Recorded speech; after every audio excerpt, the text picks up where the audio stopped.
नमस्कार, हमारे खास कार्यक्रम मुद्दे की बात में आप सभी का स्वागत है। मैं हूं आपके साथ गौरी शंकर। जी हां, उत्तर प्रदेश में चुनाव से पहले ऐसा लग रहा है कि जीत का एजेंडा जैसे लगभग तय हो। खास तौर पर बीजेपी की बात करें तो पहले अयोध्या, अयोध्या के बाद काशी, काशी के बाद मथुरा, मथुरा पर चूंकि केशव प्रसाद मौर्य की तरफ से बहुत सारे ट्वीट किए गए, इसके बाद सियासी संग्राम हुआ। तो इतना तो तय है, लोग भी समझ रहे हैं कि हिंदुत्व के एजेंडे के साथ साथ विकास के एजेंडे पर बीजेपी पूरी तरह से फोकस्ड है। वैसे बीजेपी के प्रवक्ता, बीजेपी के तमाम नेता हिंदुत्व वाले मसले पर ये कभी नहीं कहते कि दरअसल ये चुनावी मुद्दा हमारा काशी कभी रहेगा, या अयोध्या का राम मंदिर चुनावी मुद्दा रहा हो, या फिर मथुरा का मुद्दा चुनावी मुद्दा होगा।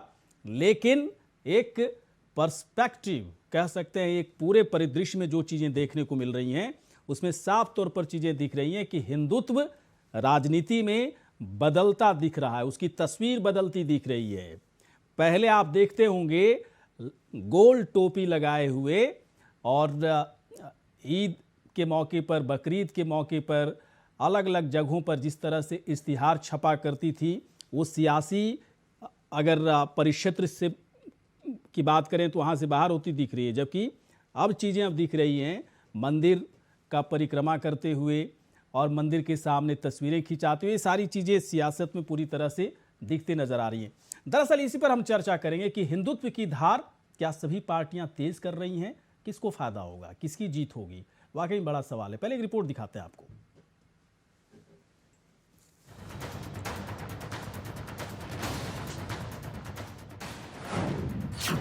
यूपी चुनाव से पहले हिंदुत्व को धार देने में जुटी बीजेपी। काशी कॉरिडोर से यूपी में बीजेपी का चुनावी एजेंडा सेट। वाराणसी के बाद मथुरा में भी काशी मॉडल पर जोर। यूपी चुनाव से पहले बीजेपी ने अपना एजेंडा सेट कर दिया है। पीएम मोदी ने काशी दौरे से साफ कर दिया कि हिंदुत्व और विकास दोनों चलेगा साथ साथ। एजेंडे में विकास भी है तो हिंदुत्व भी, एक्सप्रेसवे हैं तो राम मंदिर भी, मेडिकल कॉलेजों की बुनियाद है तो भव्य काशी कॉरिडोर भी। राम मंदिर निर्माण के बाद बीजेपी की सियासी तर्कश में और भी कई ब्रह्मास्त्र हैं जो चुनाव में विपक्ष की सेना को धराशायी करने के लिए पर्याप्त होगा। चुनाव से पहले यूपी में विकास मॉडल के साथ साथ अपने तमाम एजेंडे पर पूरी तरह से फोकस कर रही है। यूपी चुनाव में बीजेपी की धारदार रणनीति साफ तौर पर दिख रही है। काशी के बाद अयोध्या में बीजेपी के मुख्यमंत्रियों की जुटान। भारतीय राजनीति का हिंदुत्व काल मजबूत हो रहा है। 7-8 सालों में राजनीति में हिंदुत्व में दिखने लगा है काफी बदलाव। गोल टोपियों में इफ्तार की तस्वीरों की पहले भरमार होती थी, लेकिन अब टेंपल रन करते नेताओं की तस्वीरों की मची है होड़। अयोध्या के बाद काशी और काशी के बाद मथुरा पर बीजेपी का जोर है। मथुरा में काशी मॉडल दोहराने के लिए बीजेपी का मेगा प्लान ऐसा लग रहा है कि पूरी तरह से तैयार है। पीएम मोदी ने काशी दौरे से हिंदुत्व हृदय सम्राट की छवि को मजबूत किया है। भले ही विपक्ष बीजेपी के हिंदुत्व के एजेंडे पर लगातार हमलावर हो, लेकिन पिछले कुछ सालों से ममता बनर्जी, राहुल गांधी, प्रियंका गांधी और यहां तक कि अखिलेश यादव भी हिंदुत्व से संबंधित गतिविधियों से खुद को जोड़ते नजर आए हैं। वैसे बीजेपी इनके हिंदू प्रेम को खोखला बताती रही है, क्योंकि विपक्ष को जैसे ही लगता है कि ऐसा करने से मुसलमान का वोट बिगड़ जाएगा, बिना देर किए विपक्ष हिंदुत्व को गाली देना शुरू कर देता है। Bureau report, India voice. तो क्या हिंदुत्व के मसले पर विपक्ष मौका परस्त है? अगर 4-5-6 सालों के दरमियान अगर उनकी गतिविधियों को समझने की कोशिश करें तो एक वर्ग कह सकता है कि हाँ, मौका परस्त है, क्योंकि जब मौका आता है उन्हें लगता है कि किसी तरह का कोई नुकसान नहीं है तो हिंदुत्व की वकालत करने लगते हैं, और जब लगता है कि बड़ा नुकसान होने वाला है, जो खास तरह की एक राजनीति भारतीय राजनीति में घर कर गई थी, तुष्टीकरण वाली नीति, उस पर अगर किसी तरह का कोई नुकसान होने की आशंका होती है तो हिंदुत्व के खिलाफ कई सारे बयान आने लगते हैं विपक्ष की तरफ से। लेकिन हिंदुत्व की राजनीति कौन कर रहा है? बीजेपी कह रही मैं राजनीति नहीं कर रहा हूं, मैं तो पुरानी चीज़ों को, जो हमारी संस्कृति थी, हमारी सभ्यता थी, उसे विकसित कर रहे हैं और अपने देश की जनता को दिखा रहे हैं कि देखिए हमारी सभ्यता, हमारी संस्कृति कितनी धनी थी, कितनी रिच थी, उसे और कैसे बेहतर और विकसित किया जा सकता है। चलिए, कई मेहमान इस वक्त हमारे साथ हैं। चंद्रमोहन शर्मा जी, कांग्रेस के नेता, इस वक्त हमारे साथ हैं। चंद्रमोहन शर्मा जी, बहुत बहुत आपका स्वागत है। कंचन द्विवेदी इस वक्त हैं, बीजेपी की प्रवक्ता। कंचन जी, आपका स्वागत है। विनय सिंह, समाजवादी पार्टी के प्रवक्ता। विनय जी, स्वागत है आपका। आरबी उपाध्याय जी इस वक्त हमारे साथ हैं, वरिष्ठ पत्रकार आरबी उपाध्याय जी, बहुत बहुत आपका स्वागत है। सर, सबसे पहले मैं आप ही के पास आता हूं। क्या सर, राजनीति में हिंदुत्व की धार को तेज करने के लिए क्या सभी पार्टियां पिछले 6-7 सालों से क्या उतर नहीं आई है? किसका हिंदुत्व कैसा है साफ दिख रहा है, लेकिन हिंदुत्व तो हिंदुत्व है।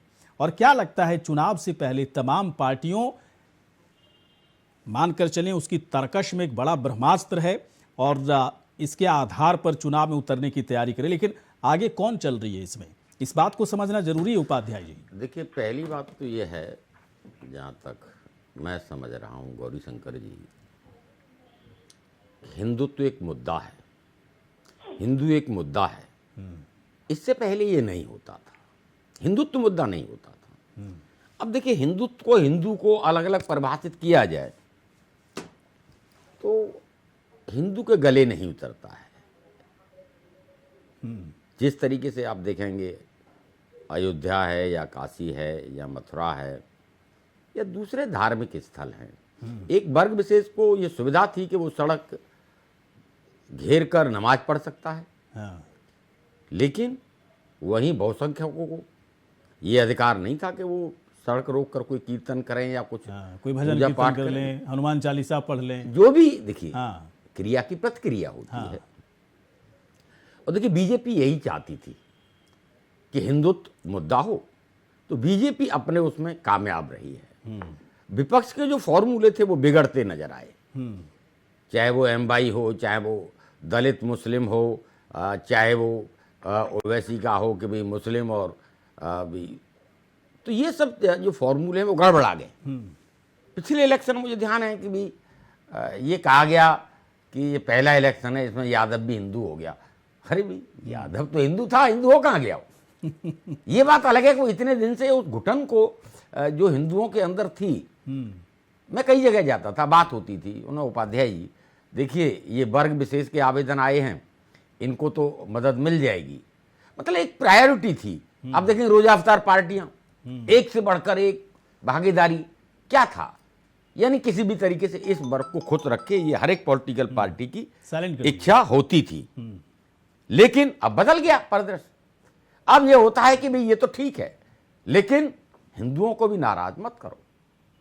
तो अब मंदिर भी, मस्जिद भी, गुरुद्वारा भी, आप सब जगह जाएंगे और ये दिखाने की कोशिश करेंगे हम हिंदुओं को दुश्मन नहीं है। मतलब उपाध्याय जी, आप ये कह रहे हैं कि हिंदुत्व राजनीति में, अगर हिंदुत्व को कोई इस्तेमाल कर रहा है तो वह है विपक्ष इस्तेमाल करने की कोशिश कर रहा था, लेकिन वो चल नहीं पाया, क्योंकि हिंदुत्व के मसले को जिस तरीके से बीजेपी की तरफ से उठाया गया, या कह सकते हैं कि चुनाव के वक्त में जिस एजेंडे पर बीजेपी अपनी अलग रणनीति के साथ काम करती है, उसका एक बड़ा फायदा उसको मिल चुका है। देखिए, दो चीजें हैं और उस फायदे को दोहराना चाह रही है बीजेपी। मैं छोटा सा एक एग्जांपल दे दूं। पहले क्या होता था, 1 मिनट में सर, कि देखिए, भाई जाएंगे उनके उसमें और टोपी लगाएंगे, तिलक लगाने में आपको डर लगता था कि भाई दूसरा वोट बैंक नाराज हो जाएगा।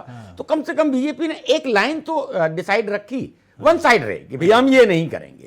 हम, ये बात अलग है, मतलब जो कि वो दूसरे देशों में जाके या दूसरी जगह जाके वो कहीं नतमस्तक भी होते हैं और वो सब करते हैं, लेकिन भारत में आके उन्होंने ये ऐसी छवि अपनी बनाने की कोशिश की। चलिए, ठीक है, मैं समझ गया। चलिए आते हैं सर, थोड़ी देर के बाद आते हैं। कंचन द्विवेदी, बीजेपी की प्रवक्ता, इस वक्त हमारे साथ हैं। कंचन, आप देखने में तो बड़ा अच्छा लग रहा है कि आप बाबा भोलेनाथ, बाबा विश्वनाथ, है ना, काशी, मथुरा, अयोध्या एक अलग तरह का मॉडल है, विकास का मॉडल भी एक अलग तरह का आप लोग पेश कर रहे हैं।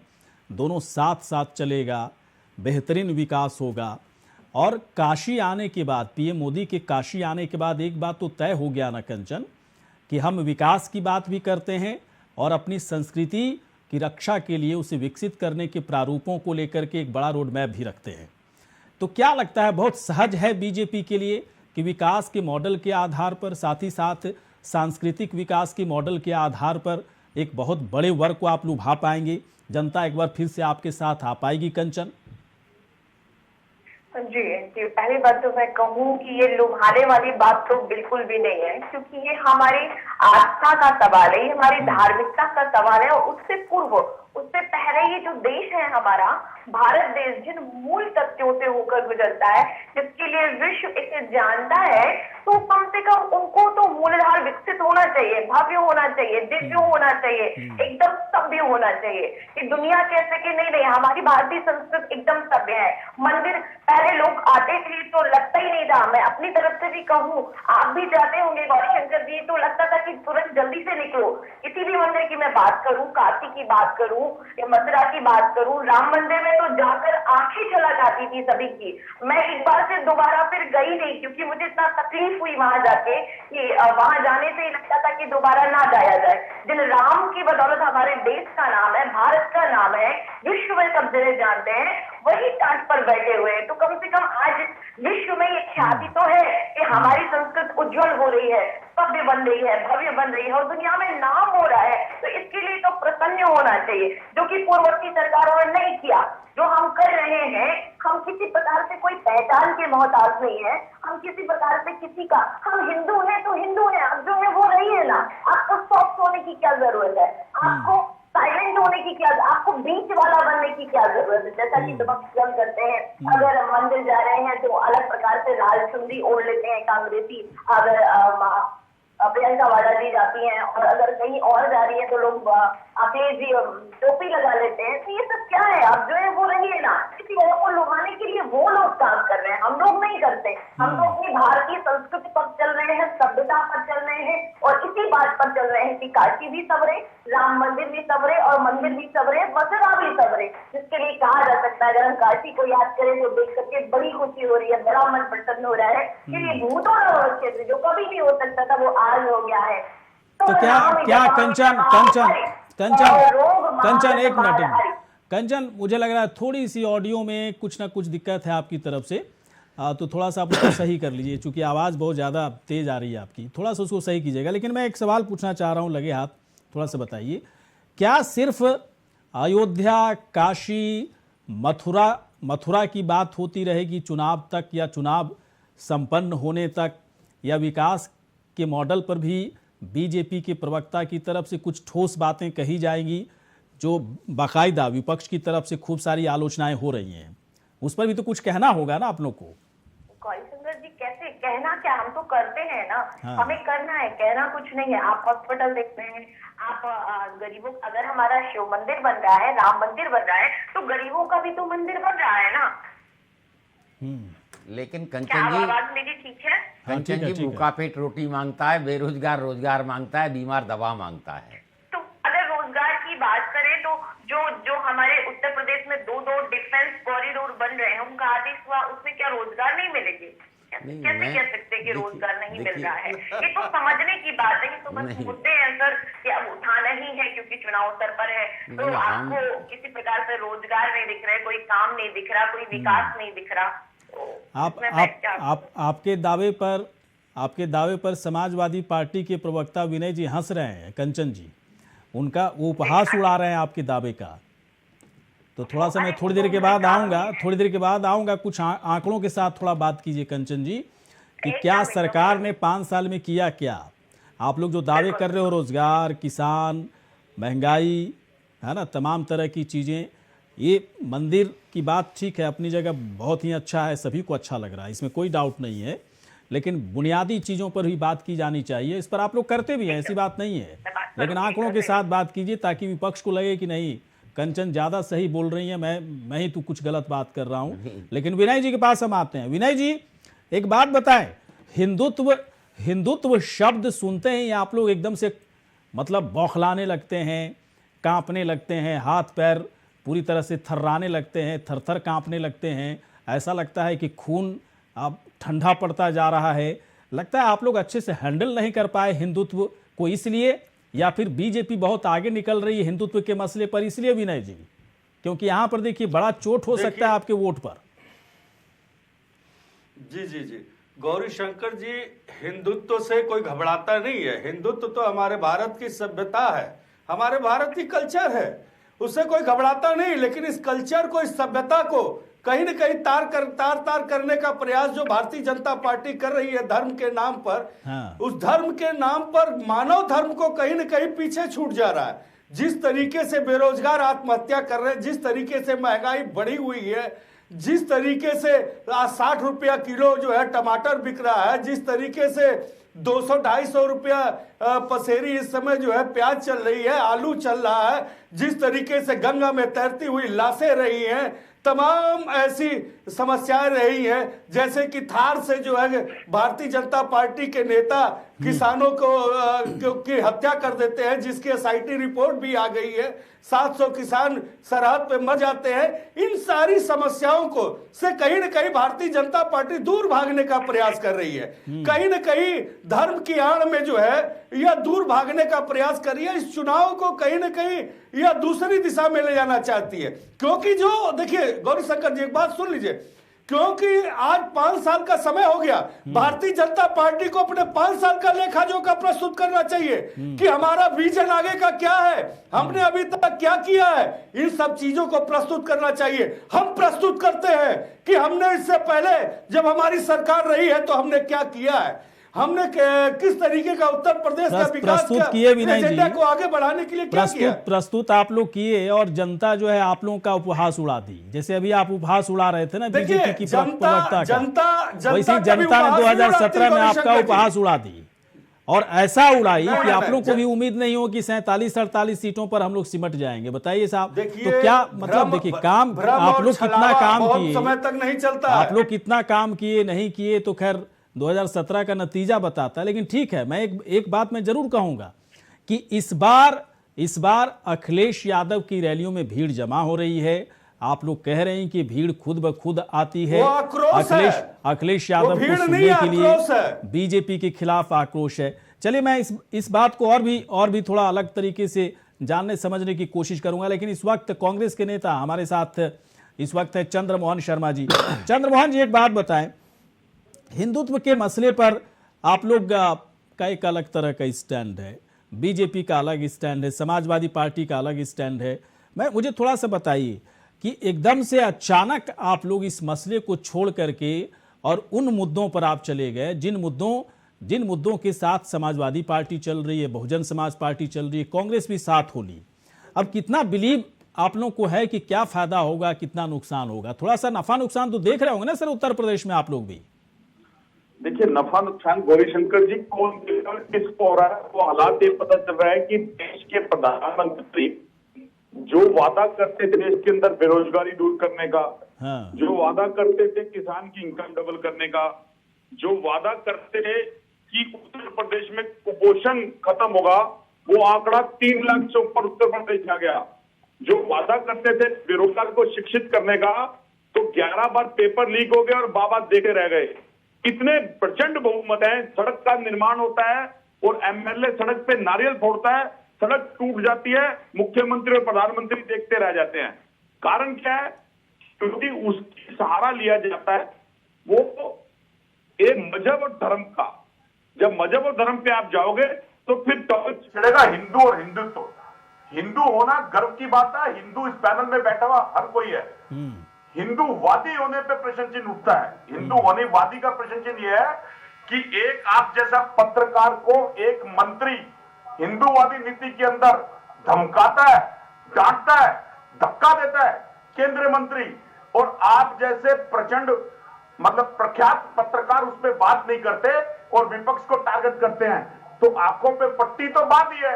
अब कम से कम आवाज तो बोले अगर मीडिया, तो शायद अच्छा होगा देश के लिए। तो ये हिंदुत्व और हिंदूवादी की जरूरत नहीं पड़ेगी देश को। देश ने सरकारें चुनी है अपने विकास के लिए, अपने को रोल मॉडल बनाने के लिए, नेताओं को रोल मॉडल बनाने के लिए नहीं कि प्रधानमंत्री दिन में 5 बार कपड़े बदलें और 5 बार कपड़े बदल के उत्तर प्रदेश की जनता कुपोषण में लिप्त हो, गरीब हो, अत्याचार उत्पीड़न का हो रहा हो, दलितों के मुख के अंदर जो शब्द मैं नहीं कहना चाहता वो तक कहा जाए, उसमें शब्द न दे। तो एक बात बताएं चंद्रमोहन शर्मा जी, और प्रधानमंत्री चंद्रमोहन शर्मा जी एक बात बताएं, अगर आप गंगा में स्नान करते हैं तो गंगा में स्नान कपड़े पहन के करोगे ना, कुछ तो पहन के करोगे। जब बाहर निकलोगे तो उस कपड़े को चेंज करोगे ना भाई साहब, या उसी कपड़े में घूमते रहोगे? ये क्या बेकार की बातें, कपड़ों पर आप लोग आ गए हो ना। रियल है ना, वास्तविक चीजों से आप अलग है। मैं आता हूं सर, अब थोड़ी देर के बाद आऊंगा, ब्रेक के लिए बोला आऊंगा सर, आपके पास आएंगे ना, ब्रेक के लिए थोड़ा बोला जा रहा है, एक छोटे से ब्रेक के बाद लौटते हैं। चलिए ब्रेक के बाद स्वागत है। बातचीत कर रहे हैं कि हिंदुत्व की धार को कौन तेज कर रहा है, या कौन हिंदुत्व की धार को तेज करते हुए पकड़ा गया। पहले वो करना नहीं चाहता था लेकिन बाद में पकड़ा गया, और जब उसे बार बार जब इस तरह के सवाल पूछे गए तो फिर वो मुकरने भी लगा, क्योंकि चुनाव आते आते तक कई वोट बैंक की चिंता उन्हें सताने लगी। आप लोग समझ रहे होंगे मैं किसके बारे में बोल रहा हूँ। चलिए, इस वक्त कई मेहमान इस वक्त हमारे साथ हैं। आरबी उपाध्याय जी के पास चलते हैं। आरबी उपाध्याय जी, एक बात बताएं, आप पहले राम मंदिर को लेकर, काशी को लेकर, मथुरा को लेकर कोई चर्चा होती थी तो बहुत धीरे से चर्चा की जाती थी, बहुत धीरे से, इतनी धीरे से कि कोई सुन ना ले। दूसरे मजहब के लोग, खास तौर पर अगर इस्लाम धर्म के मानने वाले लोगों की बात करें, सभी तो नहीं लेकिन कुछ लोग ऐसे थे जो इन मुद्दों को लेकर बहुत ही अलग तरह की प्रतिक्रिया देते थे। तो फिर हिंदू समाज को ऐसा लगता था कि इस तरह की बातें हम लोग करें या ना करें। लेकिन अब तो चीज़ें एकदम से गंभीरता के साथ हर लोग बात कर रहे हैं, हर पार्टी के लोग बात कर रहे हैं, और ऐसा लग रहा है कि इस मुद्दे पर हमें कुछ फ़ायदा हो जाए। इतना परिवर्तन आखिरकार क्यों आ गया? ऐसा लग रहा है कि सब कुछ चीज़ें सामने दिख रही हैं, किसी को कुछ छुपाने की ज़रूरत नहीं है। देखिए, अंतर्मन में जो हिंदू था उसके में ये वेदना, ये पीड़ा थी, और वो चल रहा था, जिसे आवाज़ दी बीजेपी ने कि हम सिर्फ हिंदुत्व की बात करेंगे, इसके अलावा कोई बात नहीं करेंगे। आप देखेंगे टिकट नहीं दिए गए, टोपी नहीं पहनी, कोई जैसे होता था। दिक्कत कहाँ थी? दिक्कत ये थी, मैंने जो देखा गौरीशंकर, कि मान लीजिए पीएम है, अगर वो हिंदू है तो वो पूजा नहीं करेगा, वो नहीं करेगा कि एक वर्ग नाराज ना हो जाए, जबकि इस्लाम को मानने वाला फक्र से टोपी पहनेगा, फक्र से वो नमाज पढ़ेगा। तो एक फोबिया सा हो गया था जो गले नहीं उतरता था। अरे मैं हिंदू हूं तो मैं तिलक भी लगाऊंगा, मैं पूजा भी करूंगा, भाई रामायण का पाठ भी करूंगा, क्यों नहीं करूंगा? तो वो उससे परहेज करते थे कि नहीं यार, बहुत सारे लोग नाराज हो जाएंगे, कि वोट बैंक नाराज हो जाएगा। बीजेपी ने कम से कम उस चीज को क्लियर किया कि भाई कोई नाराज हो, कोई खुश हो, मैं गंगा भी नहाऊंगा, मैं तिलक भी लगाऊंगा, मैं काशी भी जाऊंगा, और मैं अयोध्या भी जाऊंगा और पूजा पाठ करूंगा। करना भी चाहिए। और देखिए, दूसरा जो एक परिवर्तन था, आप देखेंगे इस्लाम में कहते हैं ईश निंदा कानून। पाकिस्तान में तो बहुत जिंदा जला दिया जाता है, कड़ी सजा, उसके नाम पर दुश्मनी निकाली जाती है। तो हिंदू धर्म के जो भी आइकॉन थे उनको टारगेट किया जाता रहा, और उस पर कहीं कोई अंकुश नहीं था। देवी देवताओं के चित्रों के साथ, धार्मिक जो चीजें हैं उनके साथ मजाक बना के रखा गया, मजाक बना के। तो वो चीजें हिंदू जो जनमानस था उसके मन को कहीं न कहीं बहुत उद्वेलित करती। तो क्या लगता है उपाध्याय साहब कि क्या जनता को ये पता है, जनता को ये पता है कि ये सब चीज़ें होती रही हैं? और यदि मैं एकदम क्लियर कट सवाल पूछ रहा हूँ, और यदि मैं किसी और पार्टी की तरफ फिर से अगर झुकाव पैदा करता हूँ, चाहे बीजेपी को छोड़ करके, तो हो सकता है ये सब परिपाटी फिर से शुरू हो जाए। क्या इसलिए जो है बीजेपी इस मुद्दे को ज़्यादा उछालना चाहती है, ज़्यादा उसको बना कर रखना चाहती है ताकि वोट बैंक जो उसका बना वो उसमें किसी तरह की कोई गड़बड़ी ना हो? इसमें कितनी सच्चाई है? देखिए, बीजेपी एक पिच पर खेलती है, वो हिंदू और हिंदुत्व के पिच पर खेलती है, तो दाएं बाएं नहीं जानती है। वो ये नहीं है कि तू भी मेरा है, ये भी मेरा है। ठीक है, वो कोशिश हर पॉलिटिकल पार्टी करती है। और देखिए, जहां तक आपने कहा काशी का मंदिर, वो सबने देखा होगा, तो वहां से मैसेज साफ है। और उसकी ब्रांडिंग, मैसेज बिल्कुल साफ है। अब जिसको समझना है समझ ले। लेकिन जो होना चाहिए, कश्मीरी पंडित है। और मुझे लगता है उपाध्याय साहब, अगर हम हिंदुत्व की बात, हिंदू और हिंदुत्व की बात करते हैं, जिसे समझना है वो समझ रह जाता है, जिसे समझना है आज तक न्याय नहीं मिला। जिसे समझना है वो समझ चुका है कि काशी में पीएम मोदी यहां पर रहे तो क्या है, इसके पीछे तो यही है ना, सीधी सी बात है कि काशी को मुझे और विकसित रूप में दिखाना है, हमारा हिंदू धर्म का सबसे बड़ा स्थल है। 2032 को किस तरीके से बेहतर बनाने की कोशिश करें, पर्यटन के लिहाज से, धार्मिकता के लिहाज से। बाकी चुनाव की तो अलग बात है, बाकी चुनाव में क्या फ़ायदा होगा नहीं फ़ायदा होगा इसको बताने के लिए कंचन है हमारे साथ इस वक्त। कंचन, क्या मान कर चलें कंचन कि विकास का जो मॉडल आप लोग पेश कर रहे हैं, जो दिखा रहे हैं, हर जगह देखिए जो दावे हैं ना कि रोज़गार का मसला, बेरोज़गारी कम हुई है, आप कोरोना प्रबंधन को लेकर के आप लोगों की तारीफ हुई, भले विपक्ष कह रहा है कि कुछ नहीं, लाशें तैर रही थी, पूरी दुनिया का संकट था, लेकिन अभी विपक्ष बहुत सारे आरोप आप लोगों के खिलाफ लगा रहा है। किसान आंदोलन को लेकर भी आप लोग थोड़े से बैकफुट पर आए, किसान कृषि कानून को वापस लेना पड़ा, ये तमाम ऐसे मुद्दे हैं। उसके बाद ये सारे मुद्दे हैं, अयोध्या का मुद्दा तो खैर हल हो गया, काशी का, मथुरा का, ये सब चीज़ें उठाई जा रही। मुझे कंचन से जानना है कि क्या विकास मॉडल और हिंदुत्व का जो मॉडल है उन दोनों को मिश्रित करने की कोशिश बीजेपी कर रही है, या फिर जो सवाल उठाया जा रहा है आप लोगों के ऊपर आपके कार्य प्रणाली को लेकर, उस पर पुख्ता कोई मतलब जवाब होगा आप लोगों का, ताकि जनता को ही समझ में आए कि बात सही की जा रही है। गौरीशंकर जी, जैसा कि अभी सभा से जो भी प्रवक्ता है वो बहुत मुस्कुरा रहे थे, मैं कहूँ कि विकास की बात करूँ ना तो पहले हमारे पास में केवल, मेरी वाइफ ठीक आ रही है ना? हाँ ठीक आ रही, बोलिए आप जी।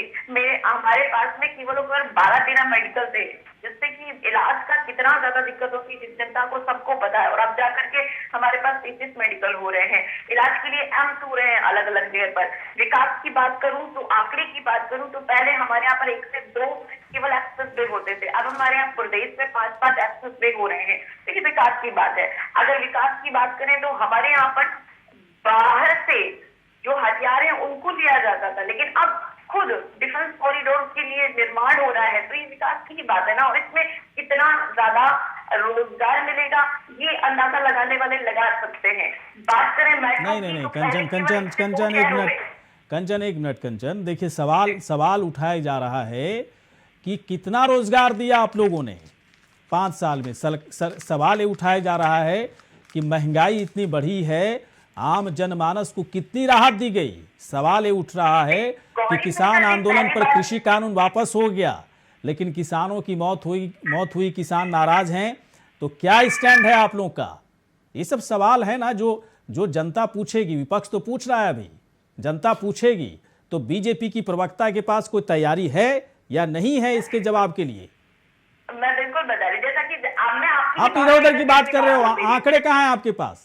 आपके रोजगार के आंकड़े कहाँ हैं? वो रहना चाहिए ना आपके पास, रोजगार के आंकड़े रहना चाहिए। महंगाई पर क्या एक्शन लिया गया ये रहना चाहिए आपके पास। कहाँ तो आप इधर उधर घुमा रही हैं, मुझे होगा, इसे रोजगार आएगा, डिफेंस कॉरिडोर है, इतना रोजगार मिलेगा। अब चुनाव के वक्त में इस तरह की बात करोगे कंचन जी?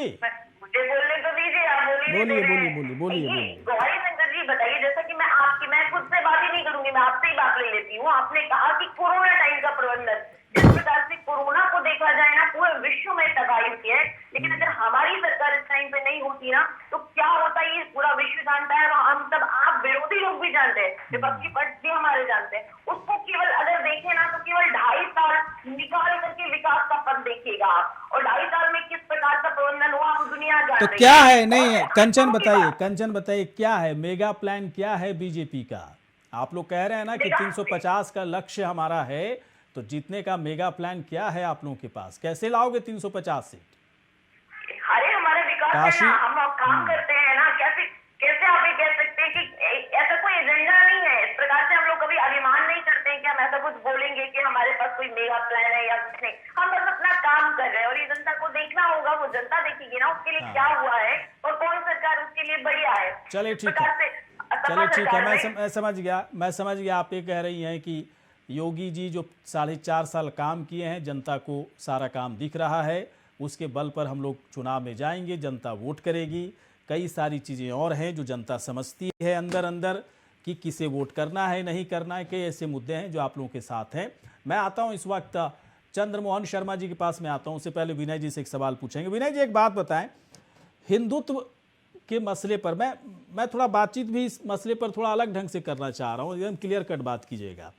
हिंदुत्व के मसले पर आप लोग कभी यस मोड में होते हो, कभी नो मोड पे होते हो, कभी आप लोगों की गतिविधि लगती है कि नहीं, आप लोग हिंदुओं के बारे में आप लोग अच्छा सोचते हो, हिंदू समाज के बारे में अच्छा सोचते हो? कभी कभी लगता है कि किसी खास वर्ग के लिए ज़्यादा एक अलग तरह की सोच बनी हुई है। इस समाज में जो है ना एक थॉट प्रोसेस इस तरह का बन रहा है समाजवादी पार्टी का कि आप लोग किसी खास वर्ग के लिए जो है ज़्यादा सोचते हो, खास जाति के लिए ज़्यादा सोचते हो, पूरे वर्ग के लिए नहीं सोचते हो। ऐसा क्यों सर? क्योंकि आप लोग जब कह रहे हो ना कि हम आएंगे सरकार में तो ये कर देंगे वो कर देंगे, खूब विकास किए, लेकिन जनता के बीच में आप लोग का पता है क्या इमेज बन रहा है कि यादव समाज के बारे में ज़्यादा सोचते हैं और यादव ही आपसे बिगड़े हुए हैं, मुस्लिम वर्ग के बारे में ज़्यादा सोचते हैं, मुसलमान का वोट खिसकता हुआ नजर आ रहा है। तो फिर क्यों ऐसा कर रहे हैं? एक नॉर्मल पॉलिटिक्स कीजिए जैसा बाकी पार्टियां कर रही हैं। विनय जी, विनय कुमार सिंह है, मैं यादव नहीं हूं, लेकिन माननीय राष्ट्रीय अध्यक्ष श्री अखिलेश यादव जी के कार्यों से जो उत्तर प्रदेश को उन्होंने दिया है, हम लोग इतना अभिभूत हैं कि आप बोलिए, बिल्कुल बोलिए। लेकिन इमेज बन रहा है आप लोग का। आपने यादव बात किया, हाँ, इमेज बन रहा है। तो सुनिए पहले। हाँ। और रही बात हिंदुत्व की, तो हिंदुत्व का मतलब होता है कि संपूर्ण मानव कल्याण, संस्कृत, सभ्यता, जो भारतीय जनता पार्टी के अंदर कहीं है नहीं। आप अगर प्याज महंगा है तो उनकी वित्त मंत्री कह देंगी हम तो नॉनवेज खाते ही नहीं है, इसलिए प्याज नहीं खाते हैं। और उनकी वित्त मंत्री कह देंगी लहसुन महंगा है तो भाई हम खाते ही नहीं, तो क्या पूरा देश नहीं खाएगा? क्या पूरा देश ने प्याज और लहसुन छोड़ दिया है? इस तरह की बातें भारतीय जनता पार्टी ही कर सकती है।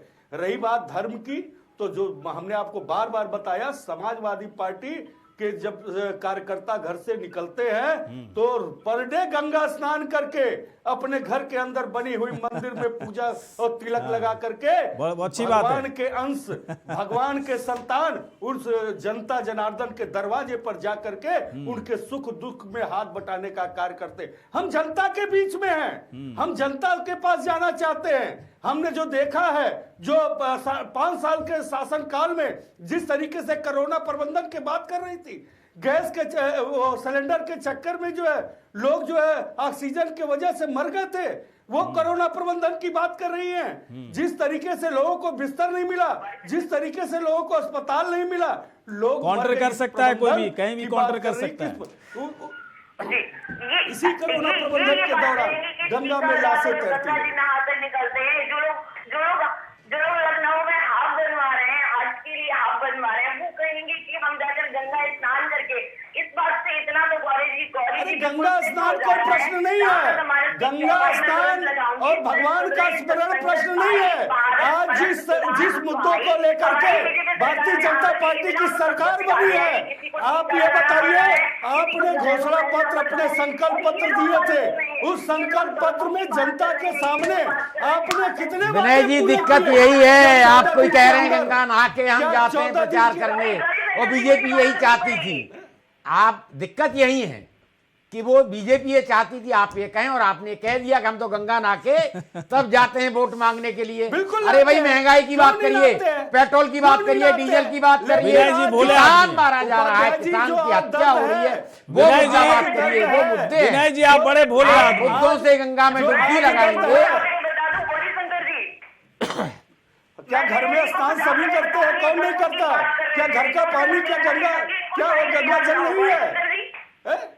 क्या बोल रहे हैं कंचन? जल्दी से बात ये रखिए। देखिए, ये छलावा की डुबकी लगा करके हम पूरे देश को बताने का प्रयास करें। 23 दंगे हुए थे 2013 में और 133 मौत हुई थी। इसके बाद 2500 लोग घायल हुए थे। 2004 के आंकड़े बता दूं आपको, 644 दंगे हुए थे, 99 लोग घायल हुए थे, 2000 से ज्यादा। तो दंगाई आज सत्ता में है, दंगाई आज सत्ता में है, दंगाई आज सत्ता में है, दंगाई आज सत्ता में है।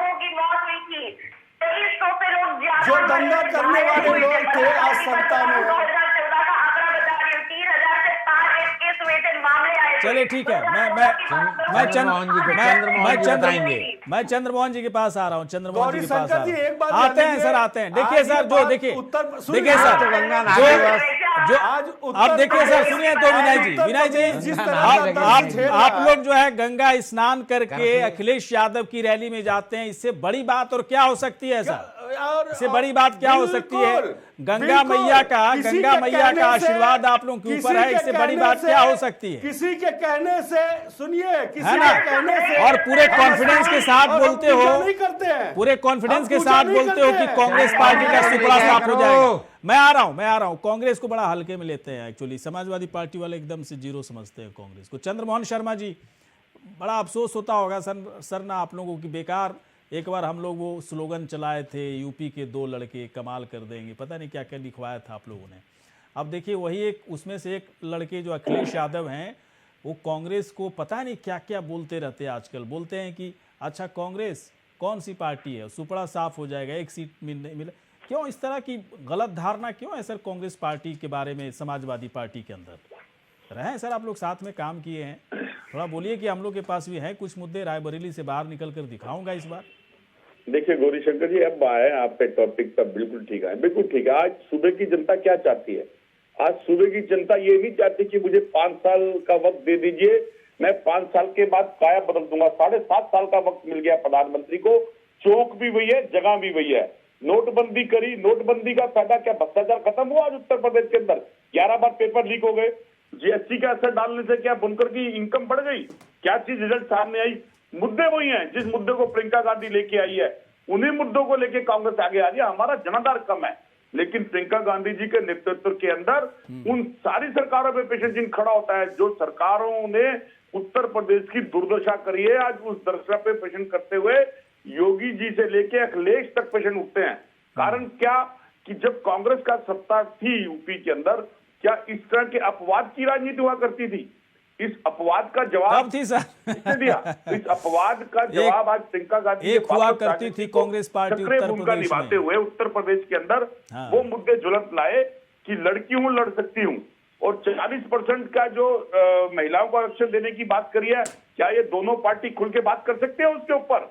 नहीं कर सकती, क्योंकि जो सत्ता के लालच के अंदर जैसे बच्चा जिद करे और उसकी जिद ना रोकी जाए और उसको उसकी मनपसंद चीज पकड़ा दी जाए, ठीक उसी तरह से भाजपा का शीर्ष नेतृत्व और भाजपा का उत्तर प्रदेश का नेतृत्व। सर जो मुद्दे आप लोग उठा रहे हैं सर, सुनिए चंद्रमोहन शर्मा जी, जो मुद्दे आप लोग उठाते हैं ना, इन्हीं मुद्दों से राजस्थान भी जूझ रहा है, इन्हीं मुद्दों से छत्तीसगढ़ तो ज्यादा जूझ रहा है, राजस्थान ज्यादा जूझ रहा है। आपके पंजाब में देखिए क्या कला शुरू हुआ है ना, जनता की भलाई के बदले नेता अपनी भलाई में लग गए, है ना। और वैसे साफ दिया है कि अगर हम सत्ता में आएंगे तो 40% की भागीदारी लड़की हूं, लड़ सकती हूं, महिलाओं की पूरे देश में होगी। अभी क्या हम लगता है सर आ जाएंगे पक्का? प्रियंका गांधी जी प्रभारी उत्तर प्रदेश की हैं। जब वो प्रभारी उत्तर प्रदेश के, तो उनका दायित्व उत्तर प्रदेश के प्रति है। मेरी बहन अगर आज विवेक में आके बोल रही है, तो ये अधिकार भी कांग्रेस की उठाने वाली आवाज में दिया है।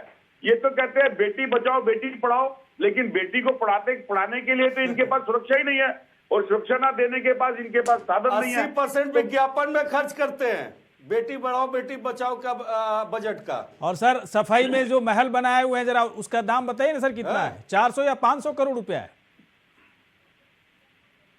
है अंदाजा सर? आपको नहीं अंदाजा ना? 600 से ज्यादा करोड़ का, मुझे तो जहां जानकारी 800 करोड़। नहीं कहां से पैसा आया सर इतना? नहीं, आप बीजेपी के प्रवक्ता को सफाई में पैसा कहां से आया सर? बीजेपी के प्रवक्ता को पूछने ये 700-800 करोड़ रुपया जो खर्च किए सफाई महल बनाने के लिए, कहां से पैसा आया इतना? और समाजवादी पार्टी के तमाम जितने भी कार्यकर्ता हैं, सुनिए समाजवादी पार्टी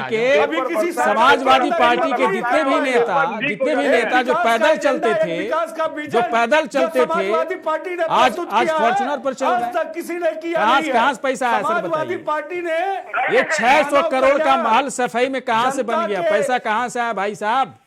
है ना, ऐसे ही थोड़े हो जाता है पैसा। सरकार के खजाने का ही पैसा लगा, कहां से लूट करके लाया? पूछ लीजिए, आते हैं सर, आते हैं, जवाब नहीं दे पाओगे। ऐसे सवाल उठाओगे जिसे वो जवाब नहीं दे पाओगे सर। अभी तो बीएसपी का कोई प्रवक्ता नहीं है, तो बीएसपी की सुप्रीमो मायावती के बंगले का दाम, बंगले की कीमत 1200 करोड़, माय गॉड 1200 करोड़ रुपए।